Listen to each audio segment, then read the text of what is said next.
Bueno, buenas. Continuando con nuestro club de lectura, estamos con este libro maravilloso, Anhelo de vivir, Irving Stone, la vida de Vincent van Gogh.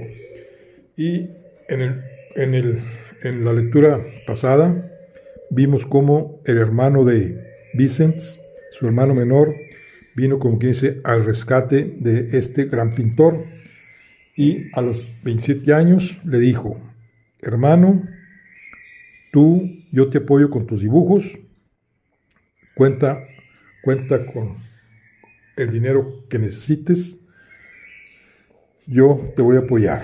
Y fue el hermano menor que apoyó a este hombre, a Vincent van Gogh, para continuar con su sueño, que su sueño era dibujar. ¿Ok? Entonces vamos a ver la trama, que cuando dice que ya se van del pueblo minero, le dice su hermano: pero necesitamos que te recuperes.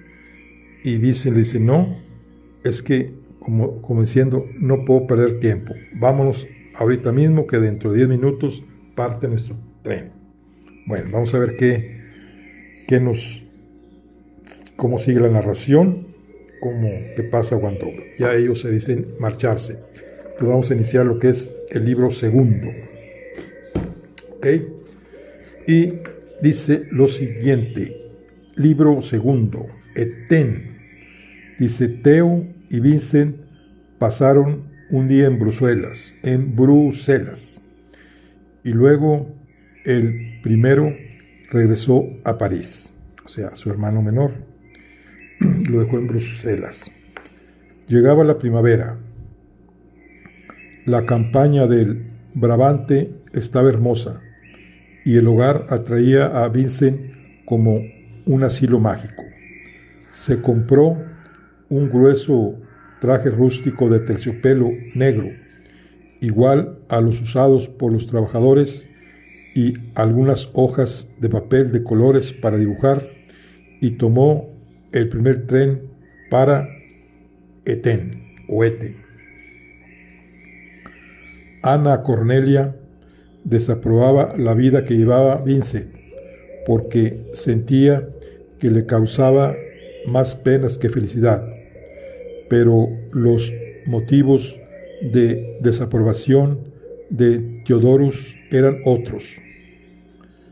Si Vincent hubiera sido el primogénito de cualquiera otra persona, no hubiera tenido obligaciones hacia él y no le hubiera importado nada. Sabía que no debía ser del agrado de Dios el modo de vivir del muchacho, pero también sabía que el Altísimo reprobaría a un padre que abandonase a su hijo. El joven notó que su padre había encanecido bastante y que ya no tenía la expresión de seguridad que antes prevalecía en su semblante. En cuanto a su madre, Vincent la encontró más fuerte que antes. La edad, en vez de debilitarla, parecía fortificarla. Su sonrisa bondadosa parecía querer perdonar el pecado antes de que fuese cometido. Durante varios días, la familia se esforzó en tributar todo su afecto al joven, obligándolo a comer y reponer su salud quebrantada. Todos parecían olvidar que Vincent carecía de fortuna, situación y de porvenir. Pasaba sus días caminando por el campo y observando a los leñadores que trabajaban en un pequeño bosque de pinos que estaban derribando. No tardó en sentirse bien, con fuerzas y deseos de empezar a trabajar.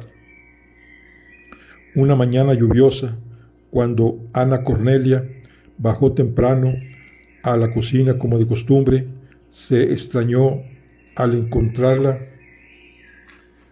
encendida y Vincent sentado frente a ella con un dibujo empezado entre las manos. «Buenos días, hijo mío», exclamó. «Buenos días, madre», repuso el joven besándole la mejilla. «¿Por qué te has levantado tan temprano, Vincent?». porque quería trabajar. Trabajar, repitió la señora, mirando primero al dibujo comenzado y luego al fuego encendido. Así, quieres decir que quisiste encender el fuego para mí, pero no debes levantarte para eso, hijo. No, quiero decir, trabajar en mis dibujos. Otra vez, Ana Cornelia miró al bosquejo que su hijo tenía entre las manos y que para ella no era más que una diversión de criatura. ¿Piensas trabajar haciendo dibujos? Sí. Le explicó la decisión que había tomado y el deseo de Theo de ayudarlo. Contrariamente a lo que esperaba, Ana Cornelia manifestó satisfacción y, dirigiéndose rápidamente al comedor, volvió con una carta en la mano. Nuestro primo Anton Mauve es pintor, dijo, y gana mucho dinero. Hace pocos días he recibido esta carta de mi hermana. Mauve se ha casado con su hija Jet, como recordarás, y me escribe que el señor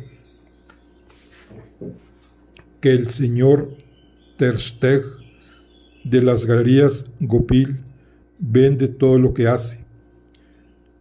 Antón por 500 o 600 florines.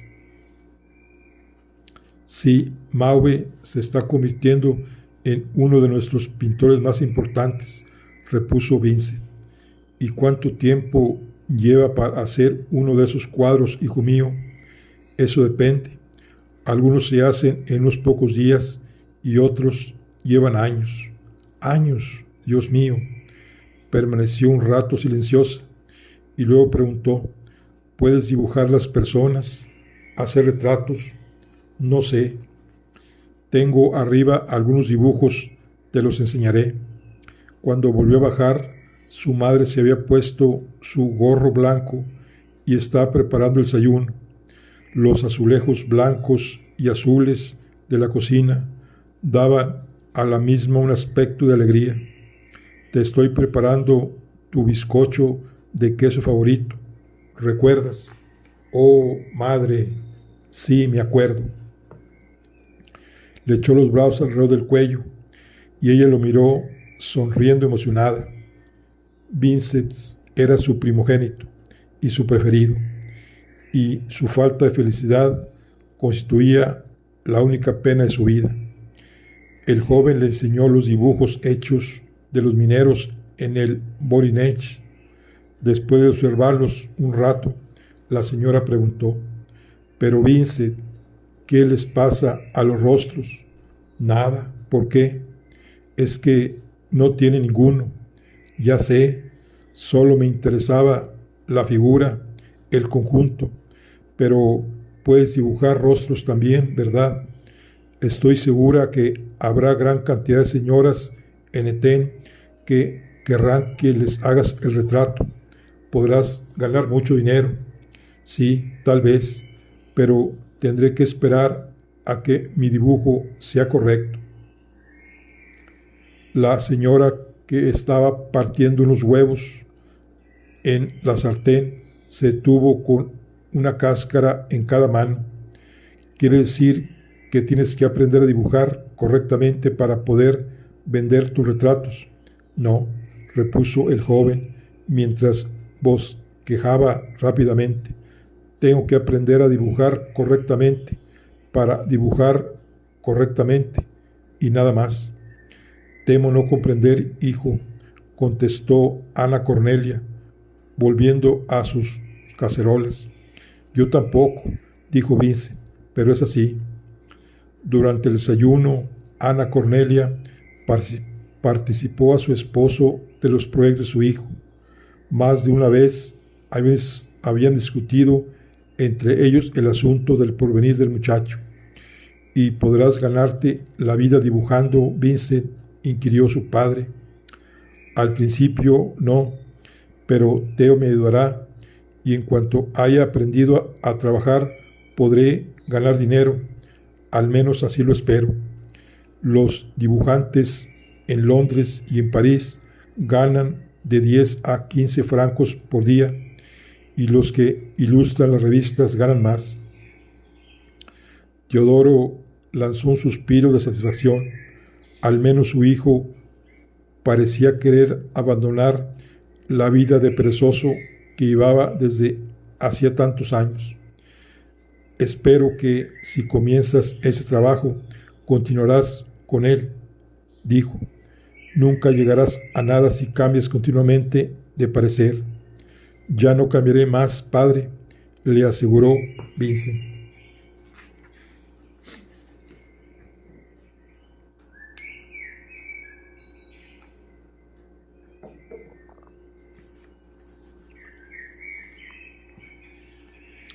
Loco.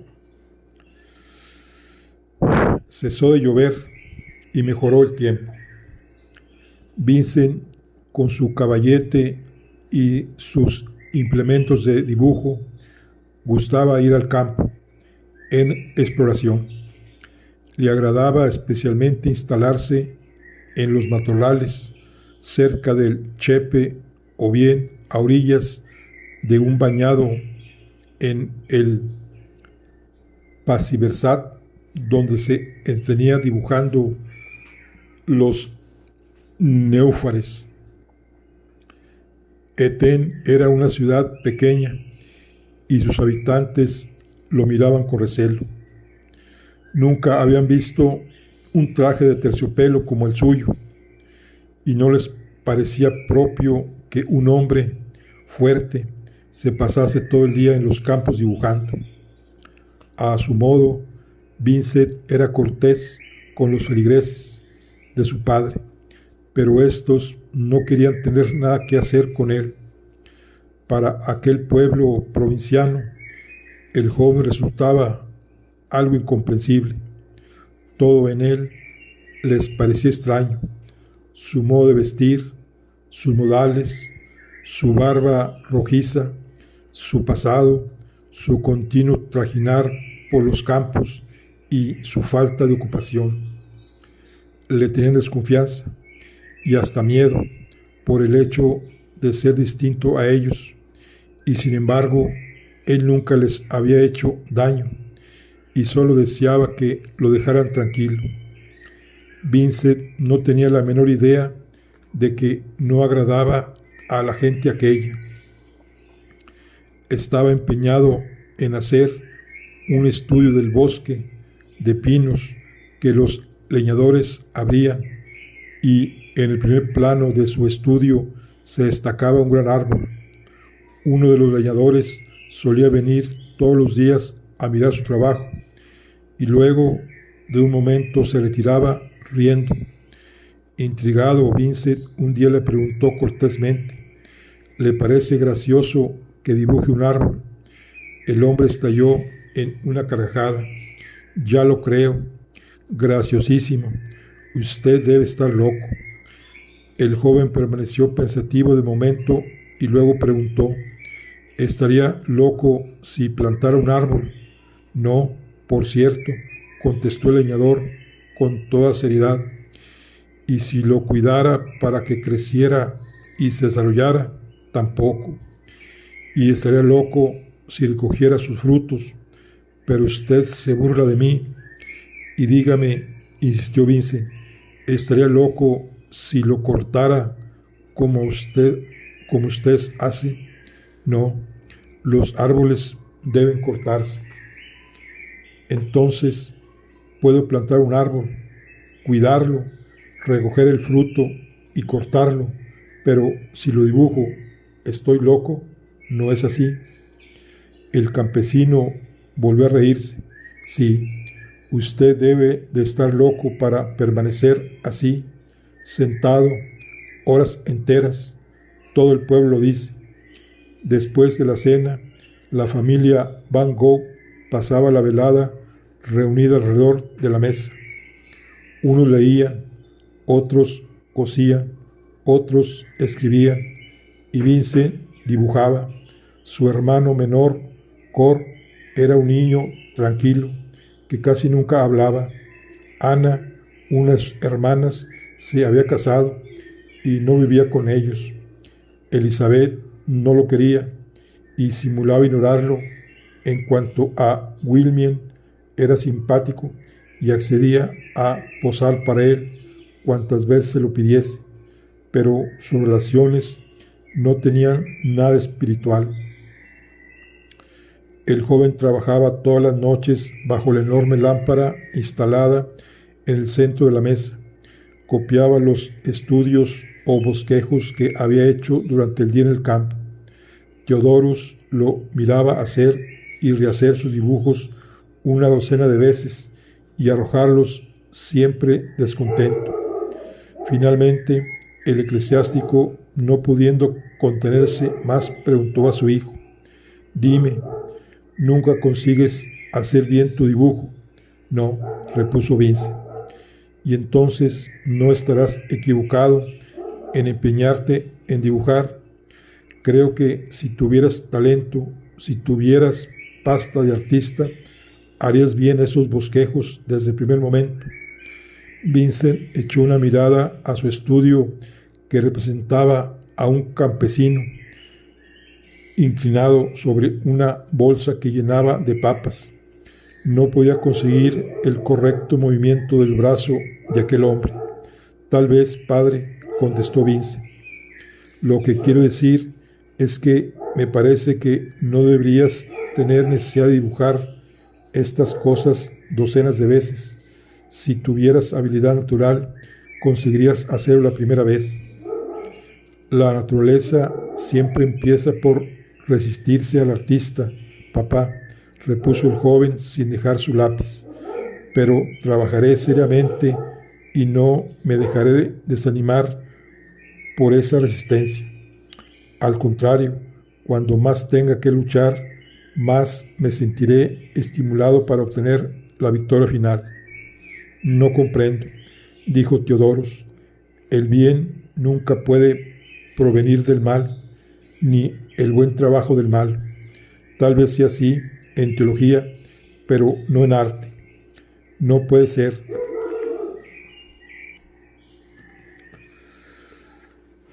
«Te equivocas, hijo mío.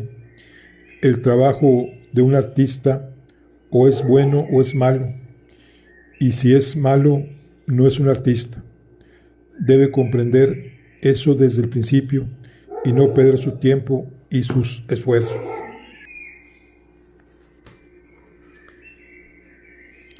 «Pero, ¿y si su arte lo hace feliz a pesar de ser malo?». Teodorus no supo qué contestar. «No», prosiguió Vincent, borrando la bolsa de papas. «En el fondo, la naturaleza y el verdadero artista se comprenden. Tal vez para eso sean necesarios años de lucha, pero al final el trabajo malo se convertirá en bueno y se justificará. Y si no sucede así, si siempre permanece malo, hace días que estás dibujando ese campesino y siempre está mal. Supongamos que continúas dibujándolo durante años y que siempre sigue mal. Entonces…». Vincent se encogió de hombros. «El artista se arriesga a eso, padre.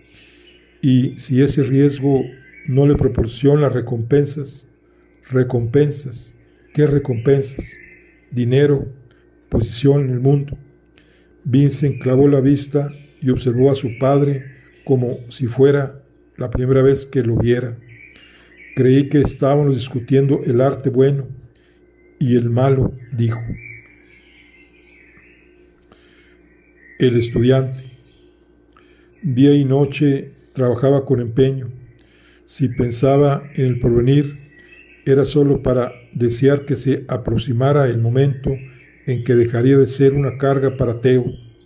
Cuando estaba cansado de dibujar, leía, y cuando se sentía demasiado fatigado de lo uno y de lo otro, dormía. Su hermano le envió papel ingres, láminas anatómicas de un caballo, una vaca y un cordero, algunos de los modelos de artistas de Holbein, lápices de dibujo, plumas de reproducción de un esqueleto humano, sepia y algún dinero, además de la exhortación de trabajar mucho y no convertirse en un artista mediocre. A este consejo, Vincent le contestó: haré todo lo que pueda, pero te diré que no desprecio la calificación de mediocre y creo que no se puede llegar a sobreponerse a la mediocridad si se la desprecia. En cuanto a trabajar mucho, estoy plenamente de acuerdo. Ni un día sin un trazo, como nos aconseja Gavarni. Cada vez se convenía más que el dibujo de las figuras era necesario y que indirectamente influía en el diseño de los paisajes. Si dibujaba un sauce como si fuese un ser viviente, y en realidad lo era, entonces los segundos planos tomaban su exacto valor. Le agradaban muchísimo los paisajes, pero mucho más le gustaban los estudios de la vida que con tanto realismo habían sido dibujados por Gavarni, Daumier, Doré, de Grox y Félix Robes. Tenía la esperanza que, insinuando en el estudio de los campesinos, insistiendo en el estudio de los campesinos, lograría hacer trabajos ilustrativos para las revistas y periódicos. Deseaba poder ganarse la vida durante los largos años que debería pasar perfeccionando su técnica y la forma de su expresión. Un día, su padre, que creía que leía para distraerse, le dijo: Vincent, siempre estás hablando de lo mucho que debes trabajar. Entonces, ¿por qué pierdes tu tiempo con esos estúpidos libros franceses? El joven colocó una marca en el Pere Goriot que estaba leyendo y miró a su padre. Siempre abrigaba la esperanza de que algún día éste lo comprendiera cuando hablaba de cosas serias. Para aprender a dibujar, no solo es necesario practicar con el lápiz, dijo, sino que se necesita un profundo estudio de la literatura. Es algo que no entiendo. Si quiero predicar un buen sermón, no pierdo mi tiempo mirando a tu madre preparar la comida. El joven no se molestó en discutir la analogía. Limitóse a decir: no puedo dibujar una figura sin conocer los huesos y los músculos de que está formada, y no puedo dibujar una cabeza sin conocer la mentalidad y el alma de esa persona. Para pintar la vida hemos de comprender no solo la anatomía, sino los sentimientos de la gente y el mundo que lo rodea. El pintor que solo conoce su arte será un artista muy superficial. Ah, Vincent, suspiró su padre, temo que te conviertas en un terrorista. Días más tarde, el joven sintió enorme satisfacción al recibir algunos libros de Cassagne que Theo le enviaba a fin de corregir su perspectiva. Entusiasmado se los enseñó a Wilhelm Mien.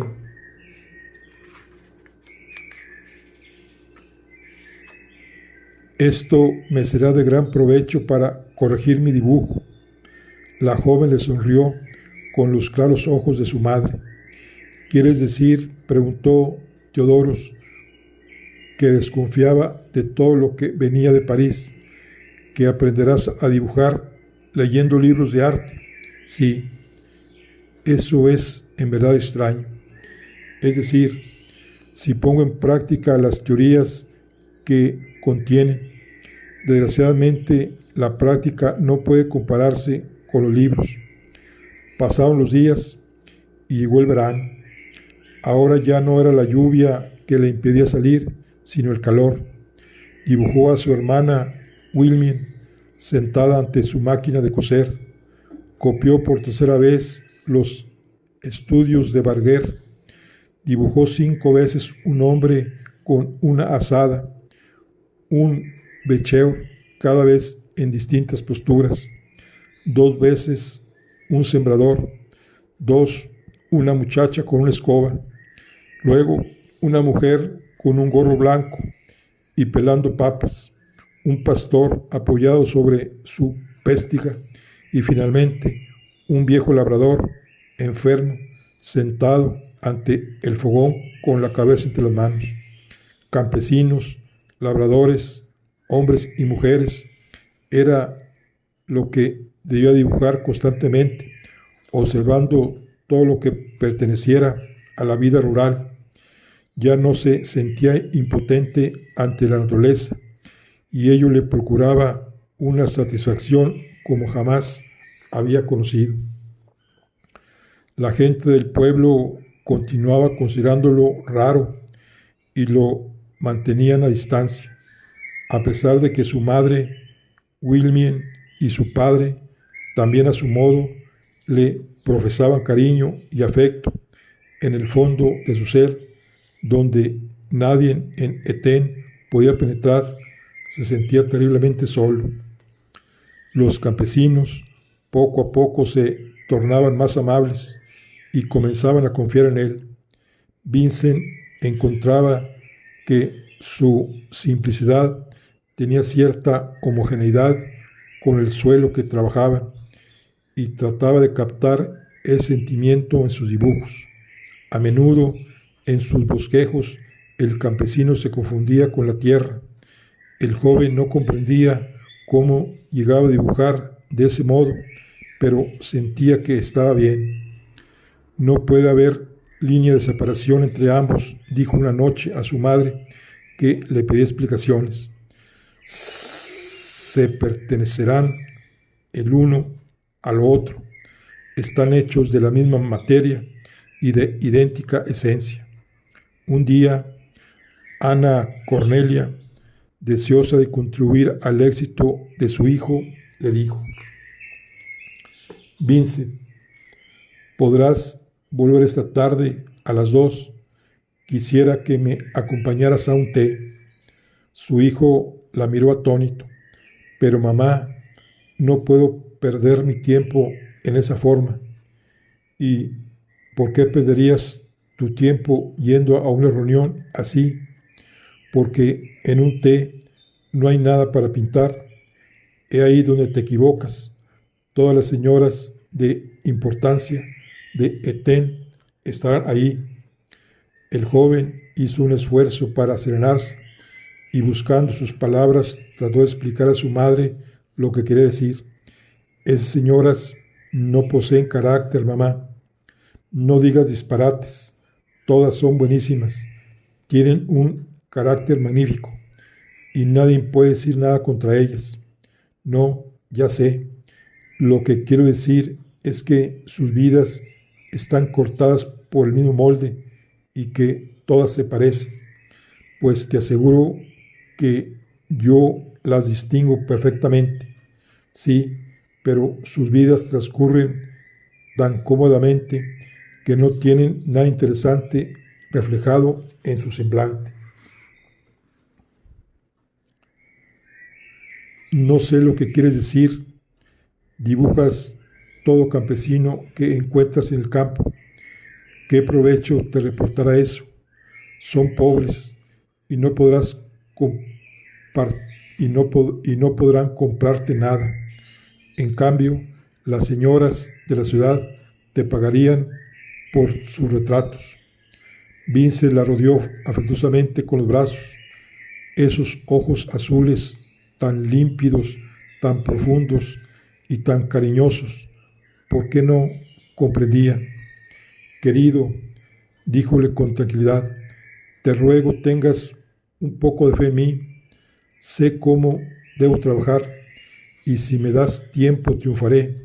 Si continúo dibujando esas cosas que te parecen inútiles a ti, más adelante lograré vender mis dibujos y ganarme la vida. Ana Cornelia deseaba comprender con tanta ansia como Vincent deseaba ser comprendido. Besó la mejilla barbuda de su hijo y su pensamiento se dirigió hacia aquel día lejano que la rectoría de Zundert, en que había dado a luz a Vincent. Recordó la angustia terrible que le embargaba en aquellos momentos, pues su primer hijo había nacido muerto, y la alegría que le había invadido en medio de sus dolores al oír el llanto del recién nacido. «Eres un buen muchacho, Vincent», dijo, «pórtate como quisieras, yo solo quería ayudarte».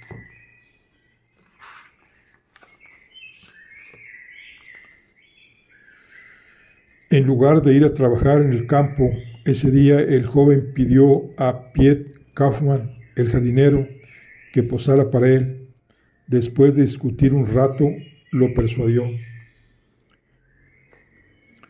«Bien, después de comer lo esperaré en el jardín», dijo el buen hombre. Cuando Vincent llegó al jardín a la hora indicada, encontró a Piet cuidadosamente vestido con su traje del domingo, con la cara y las manos bien limpias y sentado con tiesura sobre su banco. A pesar de sí mismo, el joven largó una carcajada. «Pero Piet», exclamó, «no puedo dibujarte con ese traje». El hombre lo miró asombrado y luego observó su traje. «¿Qué tiene?», preguntó. «Es nuevecito, solo lo usé unos pocos domingos». «Es precisamente por eso», explicó Vincent. «Quiero dibujarte en tus ropas de trabajo, ocupado en rastrillar o carpiar. Mi ropa de trabajo está sucia y remendada. Si usted quiere dibujarme, tendrá que hacerlo así». Vincent regresó a los campos y dibujó a los labradores trabajando con la azada, inclinados hacia la tierra. Cuando pasó el verano, comprendió que por el momento, al menos, había agotado todas las posibilidades de su propia instrucción. De nuevo le acometió el deseo intenso de tratar a algún artista y seguir trabajando en un buen estudio. Sentía imperiosa necesidad de asistir al trabajo de verdaderos artistas, pero así lograría conectar sus fallas y perfeccionarse. Theo le escribió invitándole a trasladarse a París, pero a Vincent le pareció que aún no estaba maduro para la gran aventura. Su trabajo era todavía demasiado tosco, demasiado superficial, y se notaba claramente al principiante. Pensó en La Haya para proseguir el aprendizaje de su arte. Primeramente quedaba a pocas horas de distancia. Luego ahí estaba su amigo Minger Teister, gerente de la casa Gaupil, y su primo Anton Maubé, que podrían ayudarlo. Escribió a Theo pidiéndole consejo, y su hermano le contestó enviándole el importe del viaje de ferrocarril. Antes de trasladarse definitivamente a La Haya, Vincent quiso cerciorarse si Ter Steg y Maube lo recibirían amistosamente y si estarían dispuestos a ayudarlo, pues de lo contrario tendría que ir a otro lado.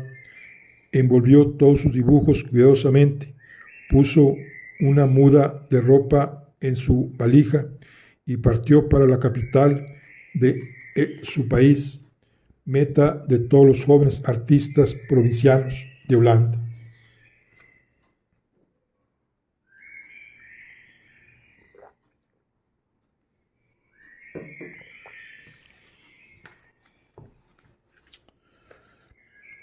Minger Ter Steg.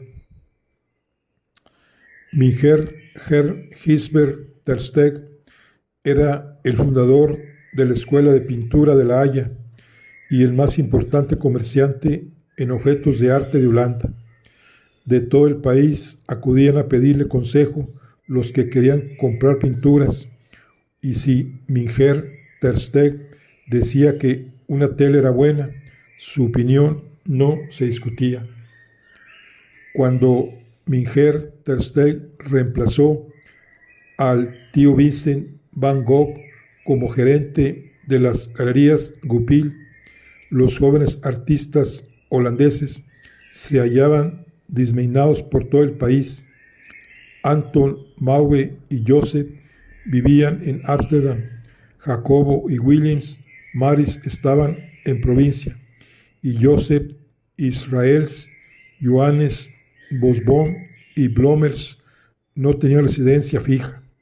Tersteeg les escribió a cada uno de ellos diciéndoles: ¿por qué no nos reunimos en La Haya a todos nuestras fuerzas y convertimos a la ciudad en la capital del arte holandés? Podemos ayudarnos los unos a los otros y enseñarnos mutuamente muchas cosas, y concentrando nuestros esfuerzos, lograremos hacer revivir la pintura flamenca con tanto brillo como tuvo en la época de Frans Hals y Rembrandt. Los pintores fueron lerdos en contestar, pero a medida que pasaron los años, todo joven artista que Tersteeg consideraba de valor se instalaba en La Haya, aunque no hubiera ninguna demanda de sus telas.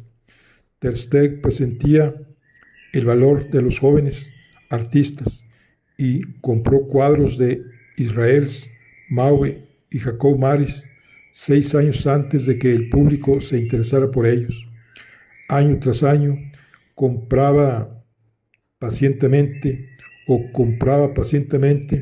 el trabajo de Bosboom, Maris y Neuys, colgándolos en las salas de su negocio.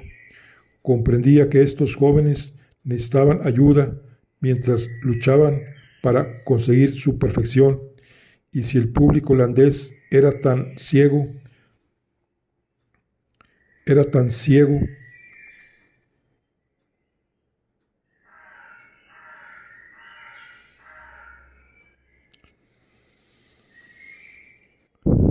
como para no reconocer a sus genios. El crítico y comerciante, debía velar porque esos muchachos no se dejaran vencer por el desaliento.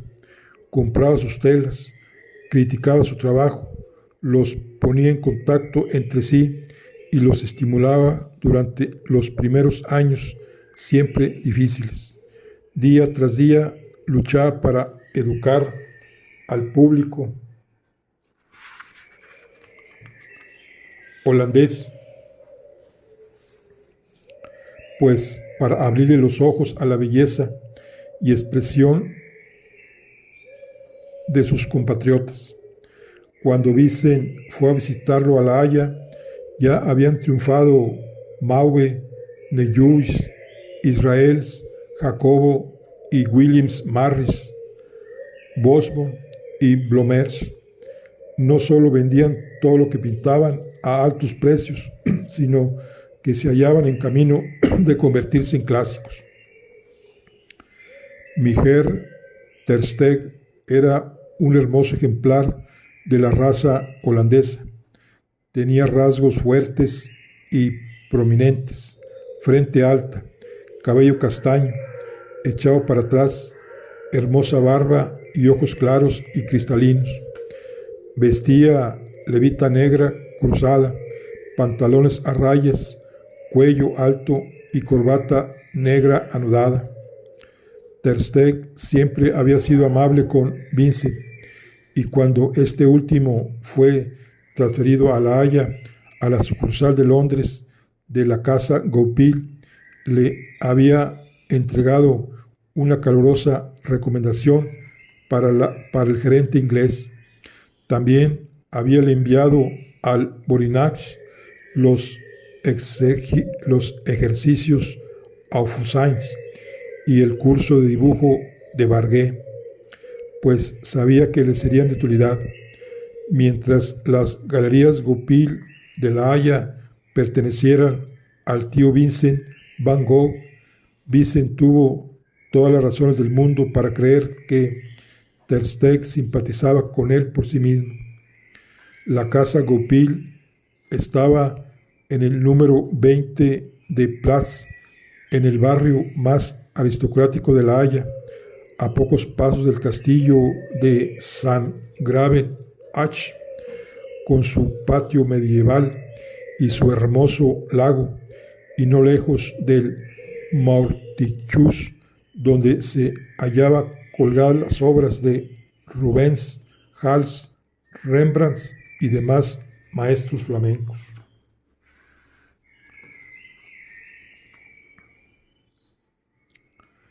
Desde la estación, Vincent se dirigió directamente al Platz. Hacía 8 años que había estado en lo de Goupil por última vez. Cuánto había sufrido desde entonces. 8 años antes, todos eran amables y habían estado orgullosos de él. Era el sobrino favorito del tío Vincent y todos sabían que no solamente sería el sucesor de su tío, sino su heredero también. Hoy hubiera debido ser un hombre poderoso y rico, respetado y admirado por todo el mundo, y algún día hubiera debido llegar a ser el dueño de la más importante serie de galerías de arte en Europa. ¿Qué le había sucedido? No se detuvo a contestar esa pregunta. Cruzó la plaza y entró en la casa Goupil compañía. No recordaba cuán lujosamente decorada estaba el negocio y de pronto se sintió cohibido allá adentro con su tosco traje de terciopelo de trabajador. En la planta baja había un enorme salón con colgaduras beige y subiendo algunos escalones se encontraba otro salón más pequeño con cielo raso de vidrio y algo más arriba aún otro saloncito íntimo de exhibición para los iniciados. Una ancha escalera conducía al segundo piso, donde Ter Steg tenía su oficina y sus habitaciones particulares. Las paredes de la escalera estaban cuajadas de cuadros. Por todas partes se advertía opulencia y cultura. Los empleados, bien vestidos y cultos, se deshacían en atenciones con los clientes. Las pinturas, con sus marcos valiosos, se destacaban contra las lujosas colgaduras. Gruesas alfombras tapizaban el suelo y las butacas diseminadas por el salón eran todas piezas de valor. Vincent pensó en sus dibujos, en sus mineros sucios, en sus mujeres recogiendo terril y en sus campesinos del Brabante. Se venderían algún día en ese magnífico Palacio del Arte. No le pareció muy probable.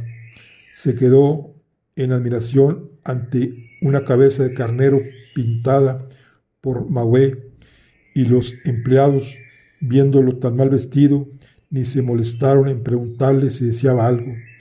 Ter Steg, que se hallaba en el saloncito dirigiendo el arreglo para una exposición, bajó los pocos escalones que los separaban del gran salón y se detuvo mirando a su ex empleado sin que éste lo advirtiera. La rusticidad de Vincent se destacaba cruelmente en medio de la elegancia del negocio. «Y bien, Vincent», dijo por fin Ter Steg acercándose, «pareces admirar nuestras telas». El joven se volvió vivamente. «Son magníficas. ¿Cómo está usted, mi Herr Ter Steg? Le traigo los saludos de mis padres». Ambos estrecharon las manos.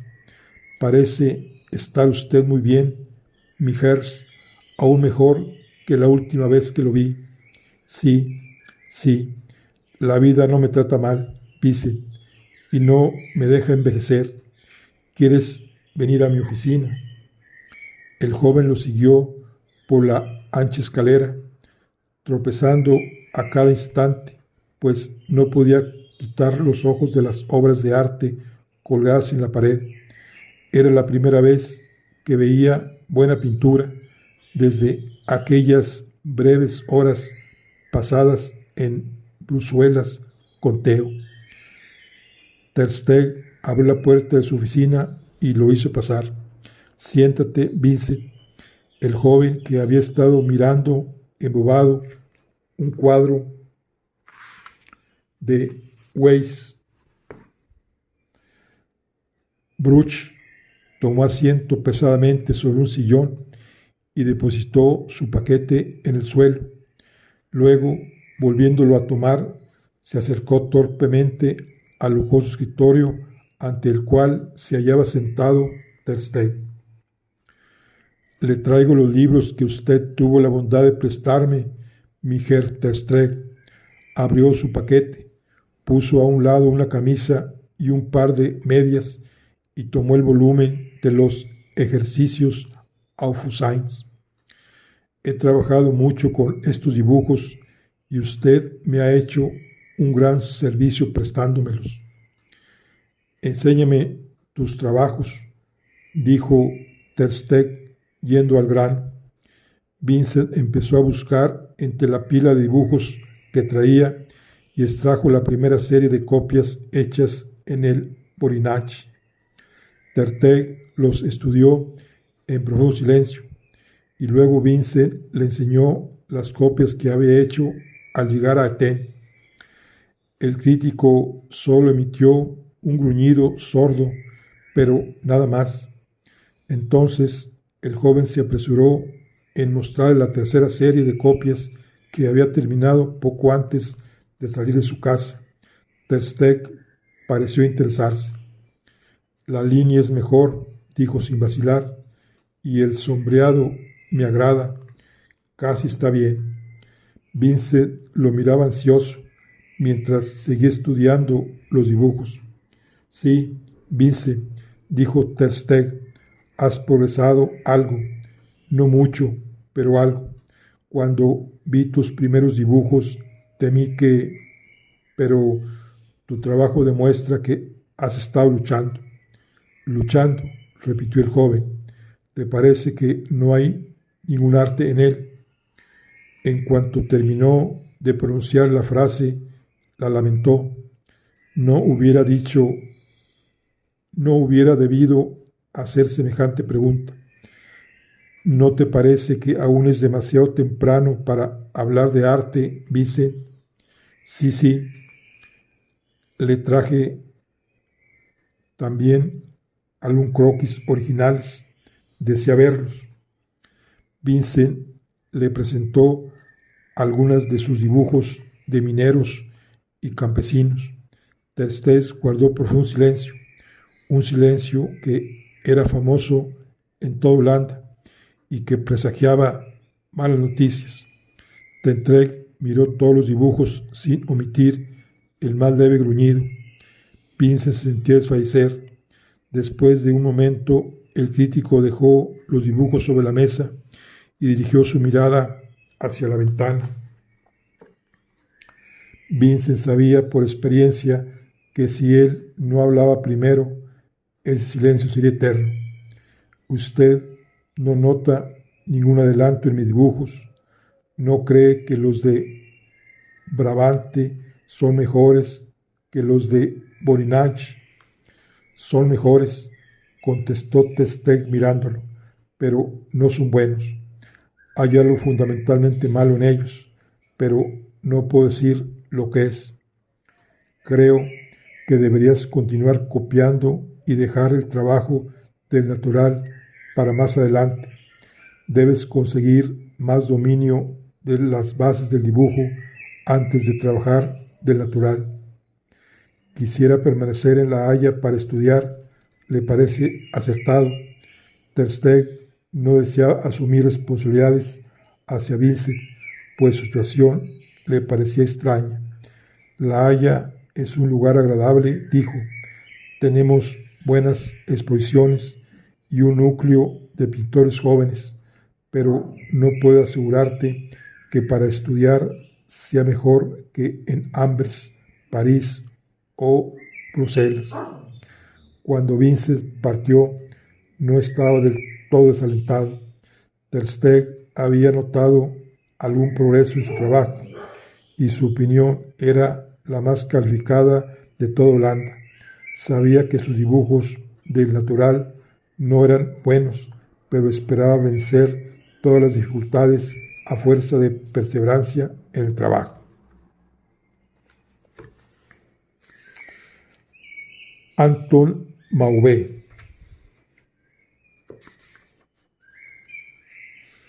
Vamos a ver, Anton Mauvais. La Haya es posiblemente la ciudad más limpia de toda Europa. Es sencilla, austera y hermosa. Las calles inmaculadas están bordeadas de magníficos árboles. Las casas, construidas de ladrillos rojos, tienen en el frente bien cuidados jardincitos adornados con rosales y geranios.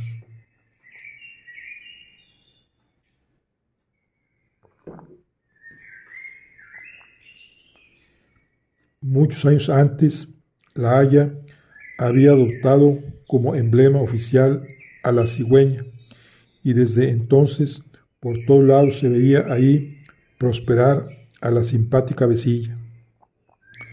Vincent esperó al día siguiente para visitar a Mauvais, que vivía en Urilbomen 198. La suegra de Mauvais era hermana de Ana Cornelia y por lo tanto el pintor recibió afectuosamente al joven pariente suyo. Mauvais era un hombre fuerte, de anchas espaldas y pecho robusto. Su cabeza, al igual que la de Ter Steg y la mayoría de la familia Van Gogh, era grande y de rasgos característicos. Tenía ojos luminosos, algo sentimentales, nariz gruesa y recta, frente ancha y barba grisácea que ocultaba el óvalo perfecto de su rostro. Era un hombre de gran energía, la que sabía controlar perfectamente. Pintaba sin cesar, aun cuando estuviese cansado de hacerlo. Seguía pintando hasta que recobraba fuerzas para continuar pintando. Jets no está en casa, Vincent, le dijo al joven. ¿Quieres que vayamos al estudio? Estaremos más cómodos ahí. Vincent aceptó vivamente. Deseaba tanto ver aquel estudio. Se dirigieron hacia una gran construcción de madera que se hallaba en medio del jardín, lo que permitía a Mauvais estar completamente aislado para trabajar. La espaciosa habitación olía deliciosamente a tabaco, pipas y barniz. La cubría una espesa alfombra de Deventer. Los muros estaban llenos de estudios y veíanse varios caballetes con cuadros. En un rincón había una mesa antigua con un pequeño tapiz persa enfrente de ella. La pared que daba hacia el norte tenía una amplísima ventana por la cual entraba raudales de luz. A pesar de su aspecto bohemio, dominaba en el ambiente el orden que emanaba del carácter de Mauvais. Inmediatamente ambos comenzaron a hablar del tema que más les interesaba en el mundo, la pintura. Y Mauvais enseñó al joven el trabajo en el cual estaba empeñado en ese momento. Un paisaje iluminado pálidamente por la luz del crepúsculo.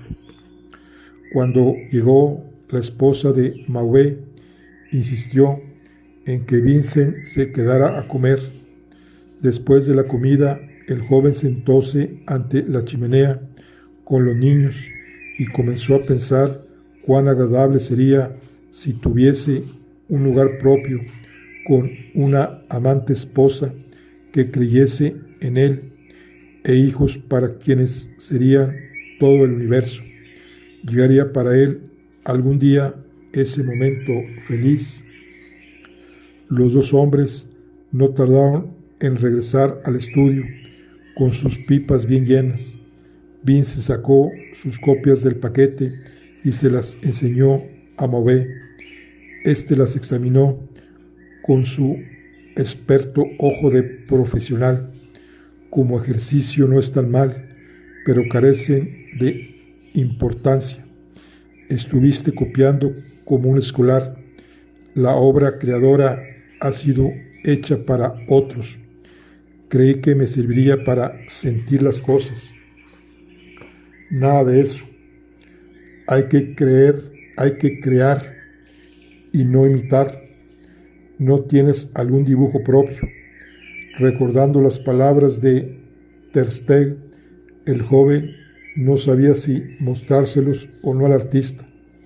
Había venido a La Haya para pedir a Mauvais, que fue su maestro, y temía que si veía que su trabajo no era bueno. Sí, repuso por fin, he hecho estudios de caracteres. Bien, enséñamelos.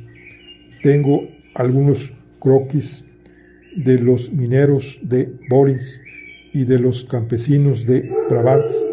No están muy bien, pero con el corazón palpitante, el joven le mostró sus croquis. Mauvais los estudió durante largo rato mientras se pasaba una mano por entre el cabello. De pronto, con un dibujo que representaba a un campesino, se acercó al caballete donde estaba su último cuadro y después de compararlo, exclamó: ahora comprendo dónde está el error. Y tomando un lápiz corrigió varios trazos, siempre consultando el bosquejo de Vince. Ahora está mejor, dijo alejándose para contemplar su obra. Ahora parece como si ese hombre perteneciera a la tierra. Se acercó a su primo y colocándole la mano sobre el hombro le dijo: tu trabajo es bueno, rústico y torpe aún, pero bueno. Hay en él cierta vitalidad que no se encuentra a menudo. Déjate de copias, Vicen, compra una caja de pintura y empieza a trabajar con ellas. Cuanto antes los haga, serás mejor. Tu dibujo es deficiente aún, pero mejorará. Considerando el momento propicio, Vince se atrevió a decir: he venido a La Haya a continuar mi trabajo, primo Mauvais. ¿Serías tan amable como para ayudarme de vez en cuando? Necesito la ayuda de un hombre como tú. Te pido que solo me dejes ver tus estudios y hablar de ellos de tanto en tanto. Todo artista joven necesita un maestro, primo Mauvais, y te estaría muy agradecido si me dejaras trabajar a tu lado. Mauvais echó un vistazo a todas sus telas inconclusas. El poco tiempo que le dejaba su trabajo, le agradaba pasarlo en familia. La afectuosa simpatía con que había envuelto a Vincent pareció desvanecerse. Excesivamente sensitivo, lo sintió al instante. Soy un hombre muy ocupado, dijo su primo, y me es difícil ayudar a los demás. Un artista debe ser egoísta, debe dedicar todo su tiempo a su propio trabajo. Dudo de que pueda enseñarte algo.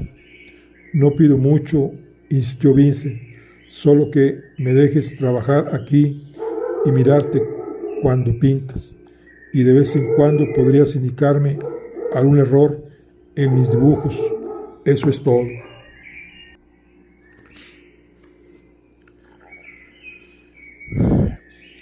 Crees que pides poco, repuso Mauvais, pero créeme, tomar un aprendiz es asunto serio.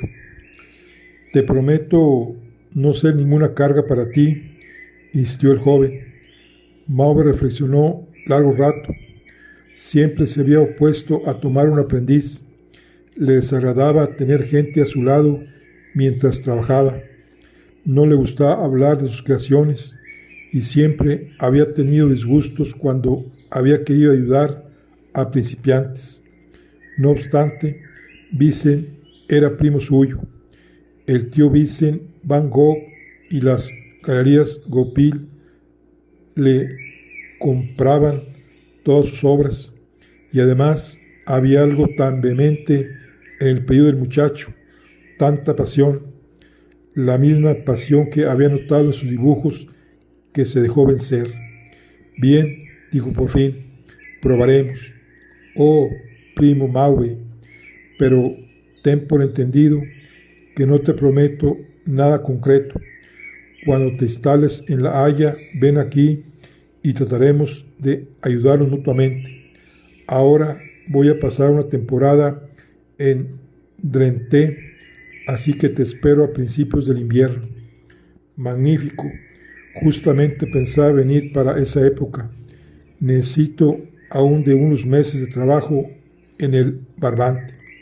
Perfectamente. Entonces estamos de acuerdo. Durante el viaje de regreso a casa de sus padres, el corazón de Vincent parecía cantarle en el pecho. Jubiloso se decía para sí: tengo un maestro.